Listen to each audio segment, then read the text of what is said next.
my God. This is one of my favorite shows ever.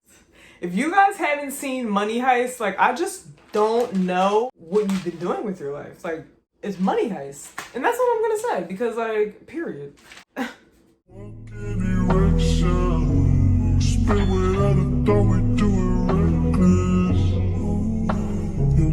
Call us texting. You say, baby, don't be mad, you know how it is. Turn up in your mouth. Hi guys, welcome back to my channel. It's your girl Bearskin Butte, aka your favorite introvert. Today I'm gonna be telling you guys my top Netflix choices. So we're gonna get right into it. We're not gonna waste any time, and let's Netflix and chill. These are in no particular order. I just broke them down into genres. I have 6 genres, I believe, and we're just gonna get right into it. First, we have comedy. Number 1 on the list, I'm looking down because I have a list, is Dead to Me. It's about, it was like this lady, her husband dies by a hit and run driver. She's in a support group for people who lost their husbands, and she meets this girl in there who supposedly lost her husband, but that might not actually be the case. So yeah. Number 2, The Office. Classic Office. I love The Office so much that, hold on, this is how much I love The Office, okay? And Michael Scott. I'm literally a diehard fan. I was on the Office train way back, you know, when it's definitely dry humor and type of show that, like, you either hate it or you love it. So, but I love it. Number 3, Parks and Rec. Same maker of The Office. It's just, I feel like the comedy is a little less dry than The Office, but it's still, like, really stupid, really just, you know, dry humor. Good Girls for number 4. I love Good Girls.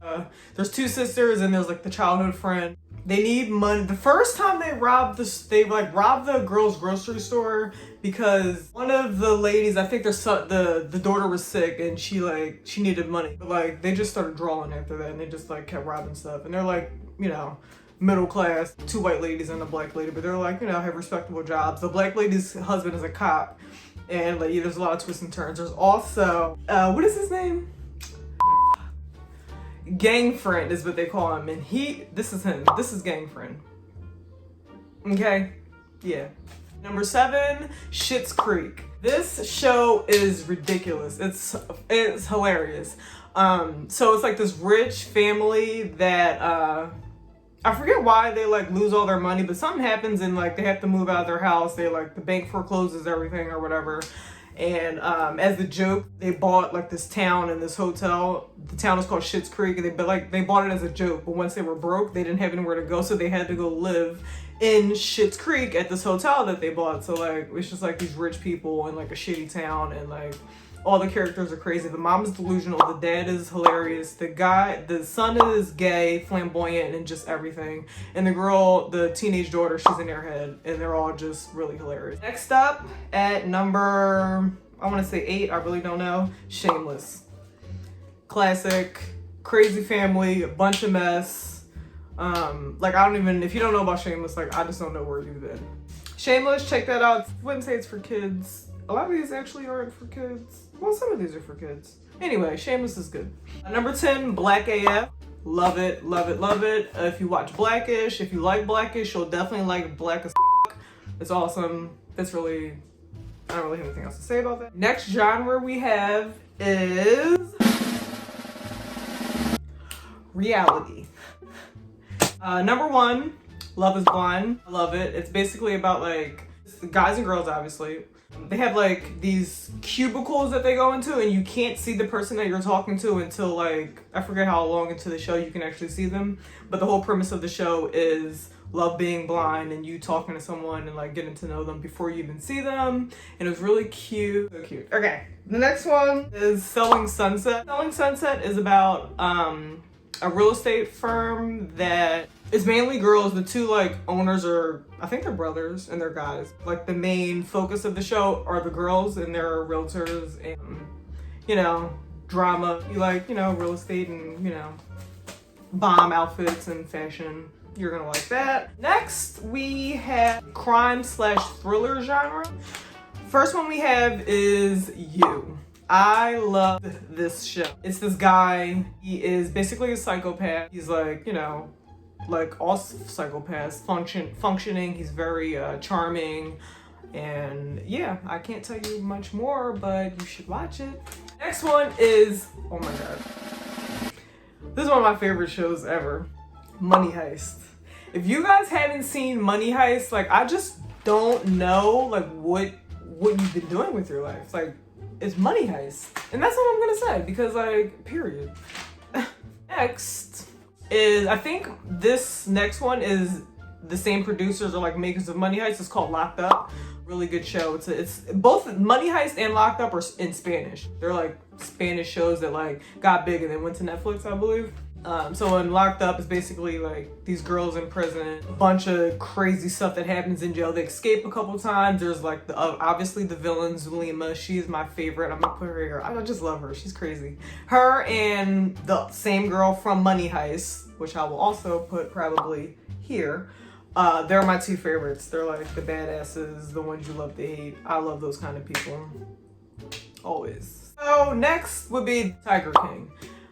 I didn't even watch Tiger King until like very late into the whole Tiger King. And I saw all these memes and I was like, Carol Baskins. I was like, let me just, you know, sit down and watch Tiger King. It was good. Next one is How to Sell Drugs Online Fast. This one is about these like two nerds that built a website and he basically started selling drugs to like this girl. He was like, well, I can do that, you know, and then he started selling it online and then like all this other stuff happens because when you sell drugs, stuff happens. And yeah, it was really good. Next one is How to Get Away with Murder. Obviously, I had to put this on here. It's just so good. It's about Annalise Keating. She is a law professor. She's also a lawyer. She has these 5 kids that she picks every, you know, year, work at her law firm to like work on cases with her, but she's actually a manipulative, crazy psycho. And she basically ruins these kids' lives and you have to watch to see how she does that. The next one is The Stranger. This one was good. This was a book that they made into a show, and I think I read the book. Anyway, this one's called The Stranger. It's basically the stranger just comes into this couple's lives and starts exposing secrets about them, and they're questioning each other, and it's just a bunch of crazy stuff that happens after the stranger shows up into their life. So yeah, next one, How to Fix a Drug Scandal. This one was kind of like a documentary. I don't know if it has a few parts. I don't know if it's like just a one documentary or whatever. I put it in with the shows because it was good. Basically about these like chemists that, like say you get locked up, you have drugs on you or whatever, they have to, you know, send it to a lab. They're showing the people at the lab taking samples, replacing them with like stuff that isn't drugs, using the drugs. Shows you like the behind the scenes of what happened or what has happened in the labs with people taking drugs and using them and becoming addicted. Yeah, it was a good watch. The next one we have American Horror Story. I have not seen all of these. Honestly, I always get distracted because I guess it's a show that you really have to pay attention to, and my attention span is just not where it needs to be. But I do remember I liked Asylum, and I think the hotel one. You just have to sit down and really watch them, but it's very binge-worthy. I think there's like at least 4 or 5 seasons. So next up we have Ozark. I love this. My boyfriend's sister's husband put me onto this. It was about like this regular family who goes to the Ozarks. I think it's in Illinois. It's like a real place. They have to launder money for basically a drug cartel, and they're just like everyday, you know, people. And they get into a lot of mess, and they, you know, make enemies, and, you know, the plot thickens. So watch that. Next we have Dexter. That's like, you know, an OG. He's a I think he's a blood splatter analysis. So like he knows how to stage crime scenes. So he's a blood splatter analysis by day, but a serial killer by night. But like he has this whole code that he goes by, and like he only kills for a certain reason, or he only kills people that are like, you know, bad people, or but he gets away with it because he is the police basically, and he knows how to, you know, set it up to where, you know, he doesn't get caught. So his sister's also on the force, and like, you know, it's just a lot of stuff that goes on. I don't want to give it away, but I mean, it's Dexter. We've all seen Dexter. Next, Hannibal. Hannibal is about, obviously, Dr. Hannibal Lecter. This psychologist, Will Graham, not a psychologist, he's a criminal profiler. He works for the police, and he, they use him to like get inside people's heads, but he enlists the help of Dr. Hannibal Lecter, which he doesn't know at first is a serial killer psychopath, but he's also like a respected doctor. So that's all I'm gonna say about that. And the last one we have for crime/thriller, it's 2-sentence horror stories, and it's every episode is basically a psychological thriller type of mind, and it's really good. If you like that type of stuff, then you'll like that. Me personally, I love like horror, thriller, gore. I believe Netflix at one point had like a B-rated horror movie section. I watched literally every single one. I love Halloween. It's my favorite time of the year. So like, yeah. Next up, we have teen dramas. And first we have slasher. It's like a corny slasher series. So like, it's just basically every season there's like a, different theme of someone who's going around slashing people. Next on the list is kind of like slasher, a corny slasher type of show. It's called Scream. It's like a MTV remake of Scream, but it's a series. Pretty much self-explanatory. Next one is Outer Banks. I kind of am struggling to remember the plot of Outer Banks. Let's look. After a hurricane, John B., J.J. Pope, and Kiera plunge headlong into danger and adventure while they find a mysterious sunken wreck. So basically, this wreck that they find, like, there's something in there that's valuable, and these, people find out that they know about it, and like there's all this drama. Next up is Insatiable. This one is really good. It's about this girl who has like self-confidence issues, and she enters a pageant and falls in love with her pageant coach, but she's in like high school, and just all this crazy stuff. I think it might have gotten canceled because I wasn't offended by it. I like offensive stuff. I think people were like offended. Next up, we have Dynasty. I love Dynasty. What are they called? The Carringtons? It's like the Carrington family, and they're like billionaires. It's just drama and great outfits. Like the fashion on that show is probably what hooked me. And that redhead girl, I forget her name, but she's also like a villain. Everybody hates her. She's my favorite. And then the last one we have for teen drama is Trinkets. I just found this a couple days ago. I think it was only one season, or they're coming out with 2. And it's about like these girls that are in Shopaholics Anonymous, and they're like, I think it was 3 or 4 girls that were like told they would never talk to each other, in real life. They go to the same school, but like they found out that they are all in the same Shopaholics Anonymous class, and they like build a bond. It's kind of cute, but they also, do some bad stuff. They steal. Stealing is bad, okay? Don't steal, but do watch Trinkets. And so next up, the genre we have is food. I went to culinary art school. I've been a chef. I've cooked in a bunch of different kitchens. Like that's what I do for a living. Number 1, we have street food Asia. So basically they go around to different parts of Asia and eat street food and tell you like about the history, show the cook and tell their backstory, and it's really good. And then we also have street food Latin America.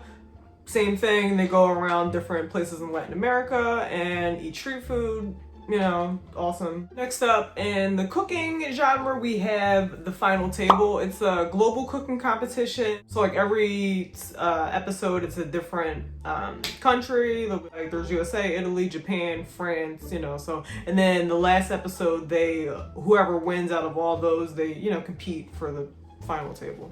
If you like the fancier, refined type of cooking, then you'll like this one. My chef friend told me to watch this. That's why I watched this. So yeah, that's a good one. What else do we have? Oh, okay. So this one, she has a book. This was a book, I believe, and they made it into a 4-part series. It's called Salt, Fat, Acid, Heat. So the first one is salt. The whole episode is about, different ways to cook with salt, different salts, fat, different fats, how to cook with them, acid, heat. You get the picture. This one is Cooking on High. Cooking on High. It's exactly what it sounds like. A weed cooking competition. That's really it. Voila, they cook with weed.